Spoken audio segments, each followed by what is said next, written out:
Ahmedabad crime બ્રાન્ચે 2 કરોડની નકલી ચલણી નોટ મામલે 18 માર્ચે સુરતના કથિત યોગ ગુરુ પ્રદીપ જોટંગિયાની ધરપકડ કરી હતી। આ મામલે આરોગ્ય મંત્રી પ્રફુલ પાનસરિયાએ મહત્વપૂર્ણ નિવેદન આપ્યું છે। સુરતમાંથી ઝડપાયેલા નકલી નોટોનું રેકેટના મામલે આરોગ્ય મંત્રી પ્રફુલ પાનસરિયાએ મહત્વપૂર્ણ નિવેદન આપ્યું છે। તેમણે કહ્યું કે ગુજરાતમાં ગેરકાયદેસર પ્રવૃત્તિ કરનારાઓને કાનૂની દંડ મળવો સ્વાભાવિક છે।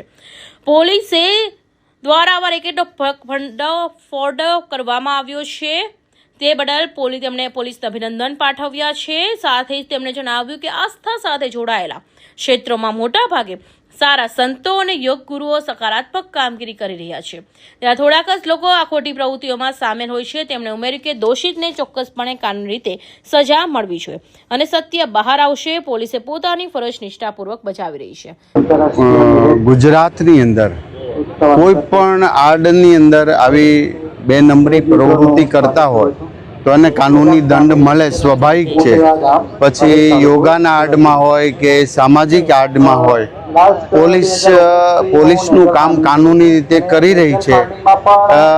આવા રેકેટ પકડવા બદલ પોલીસને હું ખૂબ ખૂબ અભિનંદન આપું છું અને પોલીસે જે આવી પ્રવૃત્તિ કરનારાને ખુલ્લા પાડી અને તુરંત પકડી લીધા, એ બદલ પોલીસને અભિનંદન પાઠવું છું। કારણ કે આપને ખ્યાલ ન હોય કે કયા આડમાં કોણ કેવી પ્રવૃત્તિ કરે છે।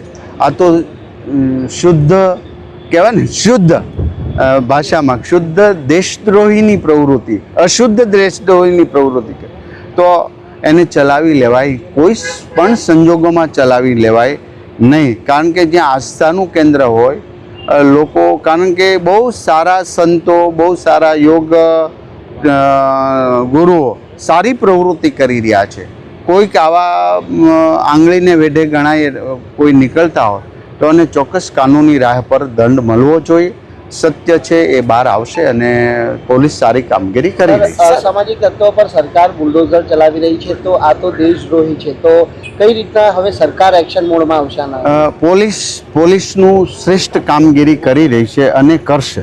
સર, ખાલી એટલું કે એને એ જે જગ્યાએ આશ્રમ ચલાવતો હતો ને તેની સાથે સાથે ચિકિત્સાલય ચલાવતો હતો, એટલે આરોગ્ય સાથે પણ જોડાયા હતા, તો પોલીસ તપાસ કરી રહી છે। જે સત્ય બહાર આવશે એ બહાર આવશે।